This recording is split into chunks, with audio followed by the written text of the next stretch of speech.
தனது வாழ்நாளினுடைய பெரும் பகுதியை மலைவாழ் மக்களுடைய உரிமைகளுக்காக எந்த தடுமாற்றமும் இல்லாமல் ஒன்றிய மாநில பாஜக அரசுகளோடு போராடி உயிர்நீத்த ஸ்டேன் சுவாமியினுடைய நினைவு நாள் இன்று. இந்த நினைவு நாளிலே அவரை பழிவாங்கிய சட்ட பிரிவுகளை நீக்கவும் ஒன்றிய அரசு கிரோகிரான் வழக்கை வாபஸ் பெற வேண்டும் என்றும் சமூக செயற்பாட்டாளர்களை பாதுகாக்க சட்டப்பிரிவுகளை உருவாக்க வேண்டும் என்றும் உறுதிமொழி ஏற்கின்ற இந்த விழாவில் பங்கேற்று தலைமையேற்றிருக்கிற மனிதநேய மக்கள் கட்சியினுடைய அமைப்பு செயலாளர் மாயவரம் ஜே அமீன் அவர்களே, நம்ம எல்லாம் வரவேற்று மகிழ்ந்திருக்கிற நாட்டை காப்போம் கூட்டமைப்பினுடைய அருட்தந்தை செபாஸ்டின் அவர்களே, இங்கு நமக்கு கருத்துரை வழங்க வருகை தந்திருக்கிற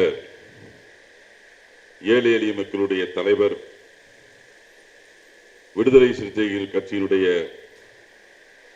மாபெரும் தலைவர் முனைவர் அண்ணன் தொல் திருமாவளவன் அவர்களே, திராவிட முன்னேற்ற கழகத்தினுடைய மாநிலங்களவை உறுப்பினரும் போராளிகளுக்கென்றே இருக்கக்கூடிய மூத்த வழக்கறிஞர் அருமை அண்ணன் என்ஆர் இளங்கோர் அவர்களே, சிறுபான்மை மக்களுடைய குரலாக சட்டமன்றத்திலும் மட்டுமல்ல மக்கள் மன்றத்திலும் ஒலித்துக் கொண்டிருக்கிற மனிதநேய மக்கள் கட்சியினுடைய தலைவர் பேராசிரியர் ஜவஹர்லா அவர்களே, மறுமலர்ச்சி திராவிட முன்னேற்ற கழகத்தினுடைய பொறியாளர் செந்தில் அதிபன் அவர்களே, எஸ்டிபிஐ கட்சியினுடைய மாநில பொதுச் செயலாளர் அகமது நபி அவர்களே, மார்க்சிஸ்ட் கம்யூனிஸ்ட் கட்சியினுடைய மாநில குழு உறுப்பினர் ஆறுமுக நாயினார் அவர்களே, இயேசு சபையினுடைய சென்னை மறைமாநில அதிபர் அருட்தந்தை ஜெபமாலை ராஜா அவர்களே, மே 17 இயக்கத்தினுடைய ஒருங்கிணைப்பாளர் அருமை சகோதரர் திருமுருகன் காந்தி அவர்களே, தமிழ் தேச மக்கள் முன்னணியுடைய மினிதா பாண்டியன் அவர்களே, காவல் சித்திரவதைக்கு எதிரான கூட்டமைப்பினுடைய திரு தியாக அவர்களே, முனைவர் குழந்தை அவர்களே, திருமிகு ஷீலு பிரான்சிஸ் அவர்களே, எனக்கு முன்பாக மிக சிறப்பாக பேசி போராடுவதற்காகவே பிறந்தவர், மிகப்பெரிய போராட்டங்களை எந்தவித அச்சமும் இல்லாமல் ஏறெடுத்துக் கொண்டிருக்கின்ற வழக்கறிஞர் அருமையண்ணன் ஹென்றி தீவன் அவர்களே, நம்ம எல்லாம் கூட்டி சேர்க்கின்ற பணியை எப்பொழுதும் எந்தவித சிரமம் பார்க்காமல்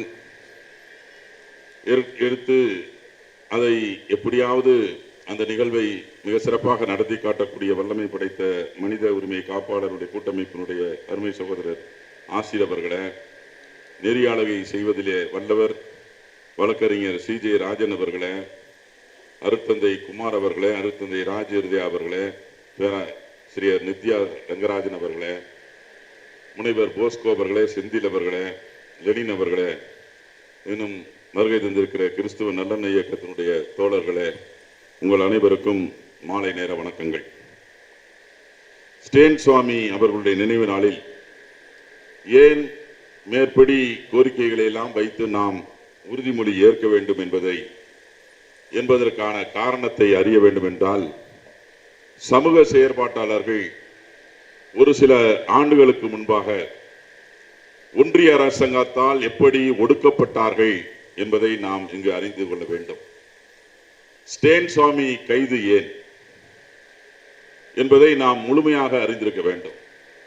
மகாராஷ்டிரா மாநிலம் பூனா மாவட்டத்திலே பீமா என்கின்ற ஆற்றின் கரையில் அமைந்த சிற்றூரின் பெயர்தான் கிரோகிரான் என்கின்ற ஒரு ஊர்.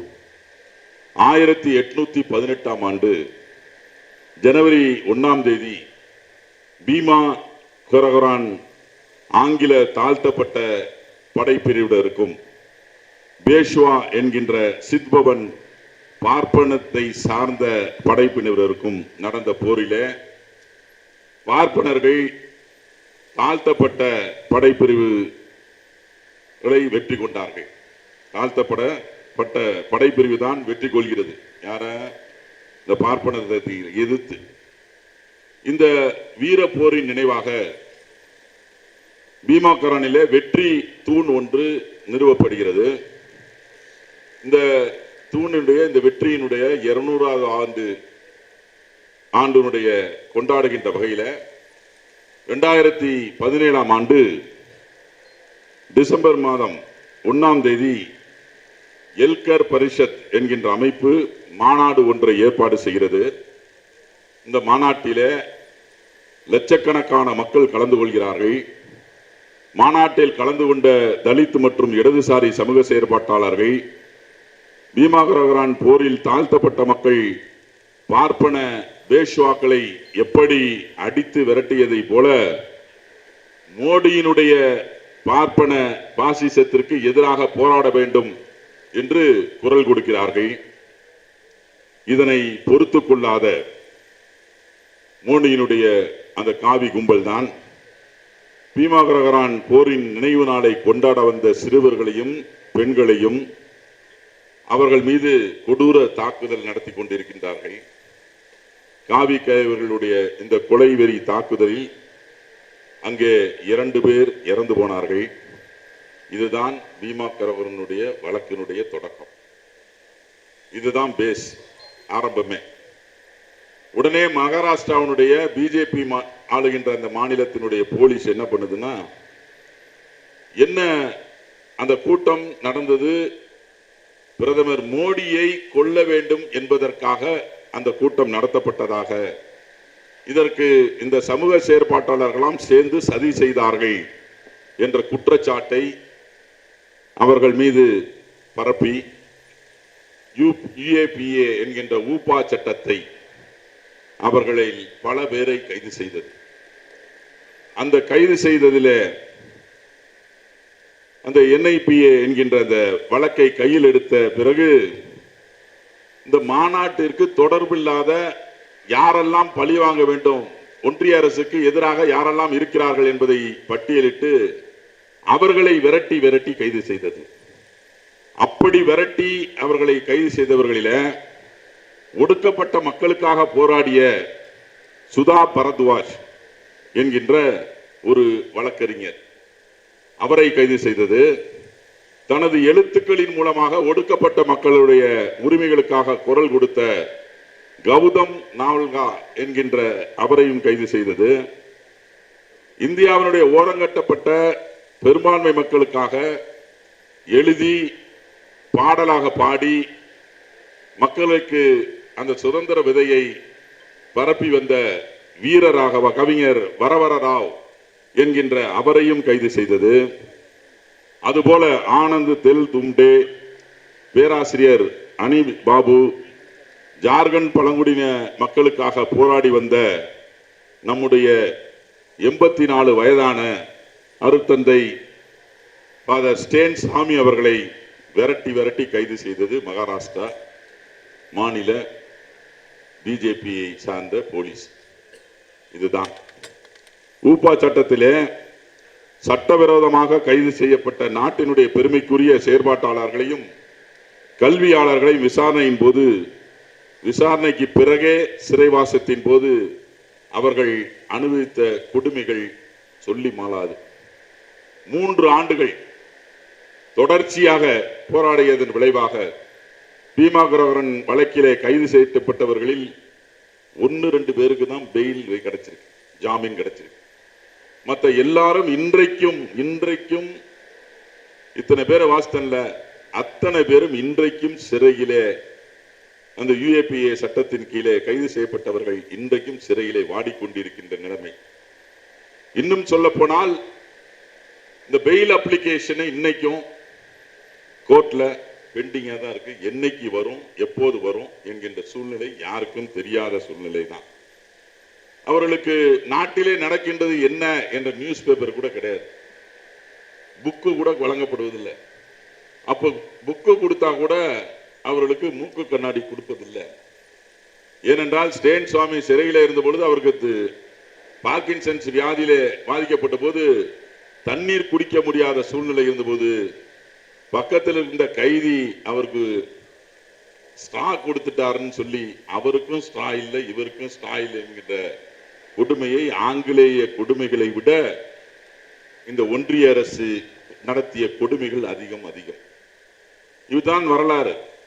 இப்போது அந்த 2019-20 ஆண்டுகளில கொரோனா தொற்று அதிகமாக இருந்த சூழ்நிலையில பேராசிரியர் அனிபாபுவுக்கு கண் பெருஞ்சுத்தை, அந்த கண் கருப்பு புஞ்சை நோய் ஏற்பட்ட போது கூட அவருக்கும் மருத்துவ வசதிகள் கூட செய்யப்படாம சூழ்நிலையை, கொடுமைகளை, அந்தந்த அளவுக்கு கொடுமைகளை தந்தது.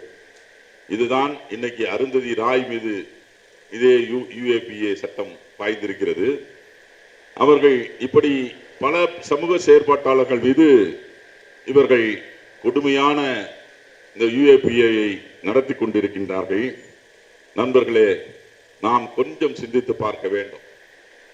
மோடியினுடைய இந்த நாட்டினுடைய பெருமை மிக்கவர்களாக கருதப்படுகின்ற அத்தனை சமூக செயற்பாட்டாளர்கள் மீதும், எழுத்தாளர் அருந்ததியார் மீதும், காஷ்மீரை சேர்ந்த பேராசிரியர் ஷேக் ஹுசேன், ஏன் படித்துக் கொண்டிருந்த JNU பள்ளி கல்லூரி மாணவர்கள் மீதும் இந்த UAPA கொண்டு மோடி அரசு அவர்களை எல்லாம் சிறையில் அடைத்திருக்கின்ற சம்பவம் இந்த நாட்டிலே நடந்திருக்கிறது.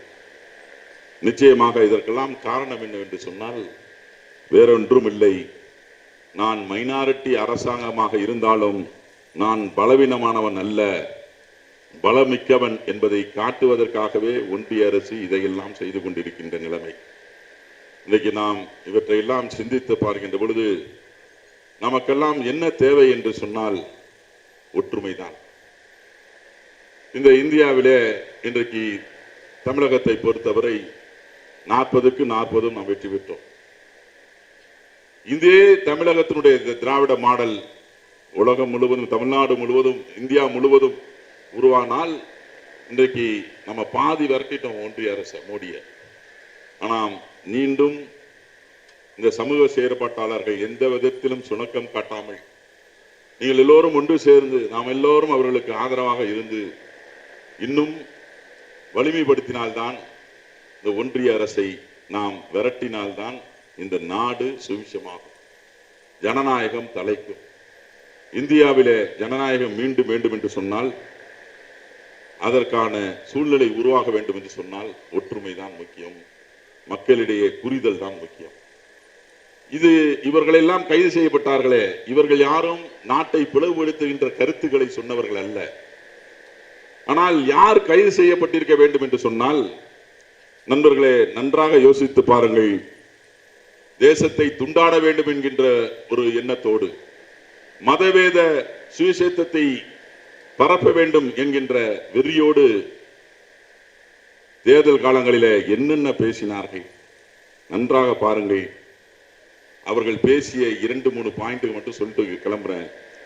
இந்துக்களும் கிறிஸ்தவர்களும் முஸ்லிம்களும் தாயும் பிள்ளையுமாக வாழும் இந்த தேசத்திலே என்ன பேசினார் என்றால், இந்து பெண்களே, முஸ்லிம்களின் ஆதாயத்திற்காக உங்கள் தாலி பறிக்கப்படுகிறது என்று சொன்னவர் யார்?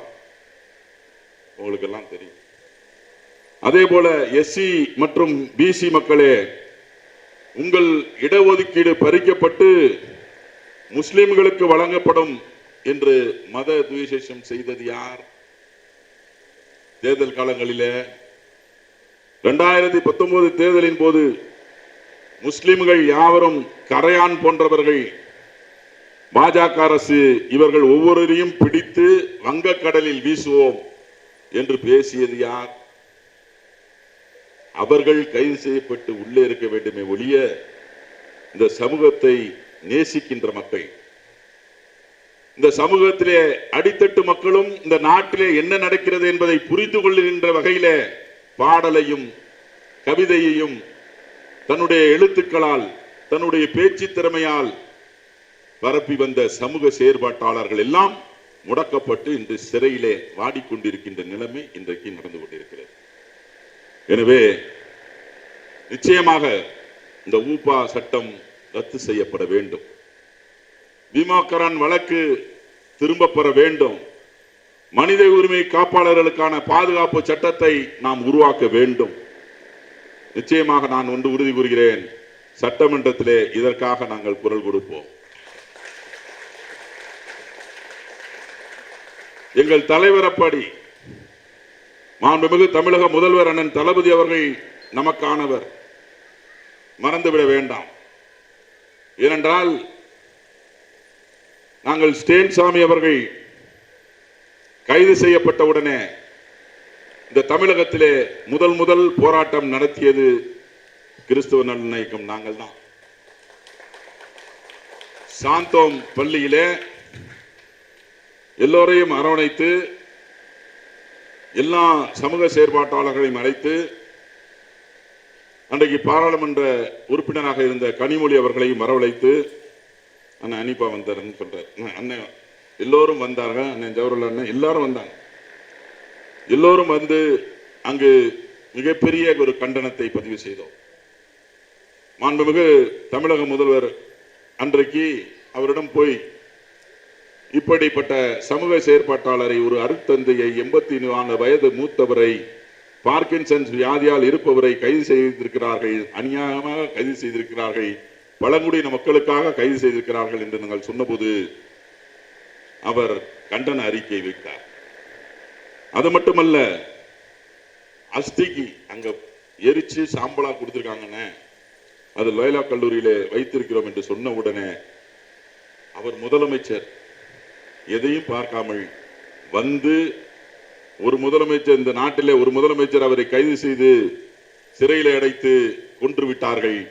ஆனால் நமக்கான முதலமைச்சர் அண்ணன் தளபதி அவர்கள் இந்த நாட்டிலே இருந்து அன்றைக்கு அஸ்திக்கு வந்து மரியாதை செலுத்தினார். அது மட்டுமல்ல, சட்டமன்றத்திலே மிகப்பெரிய தலைவர்கள் இறந்தால் 2 நிமிடங்கள் எழுந்து நாங்கள் மரியாதை செலுத்துவோம். அந்த வகையில ஸ்டேன்சாமி அவர்களுக்கும் மரியாதை செலுத்தி வைத்தவர் தான் முதல்வர் அண்ணன் தளபதி அவர்கள். இப்படிப்பட்ட முதல்வர் இருக்கின்ற காலத்தில் போராடுவதற்கே என்றே பிறந்தவர் அண்ணன் ஹென்றி தீபன் அவர்கள் வைத்த கோரிக்கையை நிச்சயமாக முதல்வர் அவர்களிடத்தில் கொண்டு சென்று அதற்கான முயற்சியை எடுப்போம் என்று சொல்லி, நம்முடைய அருட்தந்தை ஸ்டேன்சாமி அவர்களுடைய புகழ் ஓங்க வேண்டும். அதே சமயத்திலே அவர் விட்டு சென்ற பணிகளை நாம் எல்லோரும் ஒன்றிணைந்து செயல்பட வேண்டும். நாம் எல்லோரும் இங்கே சிறு கூட்டமாக இருந்தாலும் டிசம்பர் 8ஆம் தேதி அவருடைய பிறந்த ஊரிலே அவருக்கான சிலையை வைக்கும் பொழுது நாடே ஸ்தம்பிக்கின்ற அளவிற்கு எல்லோரும் திரண்டு வந்து அவருக்கான புகழஞ்சலியை செலுத்துவோம். அப்போதுதான் இந்த பாசிச சக்திகளின் தலைவராக இருக்கக்கூடிய மோடி அவர்கள் திருந்துவார்கள், இல்லை என்றால் திருப்பி அனுப்பப்படுவார்கள் என்பதை தெரிவித்து இந்த வாய்ப்புக்கு நன்றி கூறி விடைபெறுகின்றேன். நன்றி, வணக்கம்.